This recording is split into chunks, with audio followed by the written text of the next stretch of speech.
موسیقی کا انسانی مزاج سے گہرا تعلق ہے، لیکن اپنی مٹی اور ثقافت سے جڑی ہوئی موسیقی کے سر بکھرتے ہی انسان بے خود ہو کر اپنے آپ کو ان دھنوں کے حوالے کرنے پر مجبور ہو جاتا ہے۔ کچھ ایسا ہی منظر پیش آیا پختون کلچرل نائٹ میں، جہاں ساز و آواز کا ایسا مظاہرہ پیش کیا گیا کہ بچے، بوڑھے اور جوان سبھی میدان میں آ گئے اور روایتی رقص کے ساتھ محفل میں سما باندھ دیا۔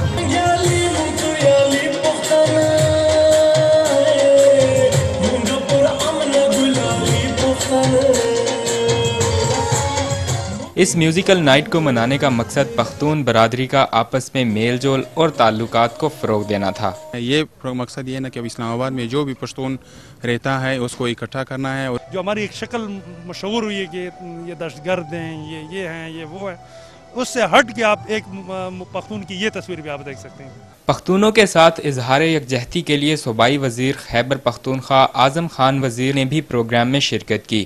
اس محفل کا مقصد جہاں پختون کلچر کے حسین امتزاج کو فروغ دینا تھا، وہیں پختونوں کے ساتھ نسلی امتیازی سلوک کی مذمت کرنا بھی تھا۔ یونٹی ہو تو کاز کامن ہو جائے گا اور ہر ایک کس کی بات سنے گا اور جائز بات اس کا آسانی سے حل ہوگا، ورنہ کوئی بھی اس کو پوچھنے والا نہیں ہوگا۔ حاضرین محفل کا کہنا تھا کہ دہشت گردی سے متاثر پختون ثقافت اور موسیقی کو بچانے کے لیے ایسے پروگرام تواتر کے ساتھ منعقد کرنے کی ضرورت ہے۔ کیمرہ مین رانا طارق کے ساتھ عبدالقادر، ARY نیوز، اسلام آباد۔